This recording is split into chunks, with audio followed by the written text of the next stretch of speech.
इतिहास संशोधक इंद्रजित सावंत हे छत्रपती शिवाजी महाराज आणि छत्रपती संभाजी महाराज यांचा खरा इतिहास मांडत असल्यानं नागपुरातील प्रशांत कोरटकर यानं द्वेषभावनेतून इंद्रजित सावंत यांना जीवे मारण्याची धमकी दिली आहे। ही धमकी देताना कोरटकरनं छत्रपती शिवाजी महाराज आणि छत्रपती संभाजी महाराजांचा एकेरी उल्लेख केलाय। कोरटकरच्या या नीचपणाचा सर्वत्र निषेध होतोय। राधानगरीमध्ये डॉक्टर बाबासाहेब आंबेडकर समाज पक्ष आणि पुरोगामी संघटनांच्या वतीनं आंदोलन करण्यात आलं।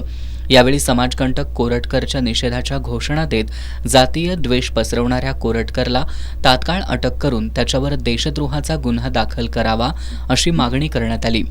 तहसीलदार अनिता देशमुख आणि पोलीस निरीक्षक संतोष गोरे यांना या मागणीचं निवेदन सादर करण्यात आलं।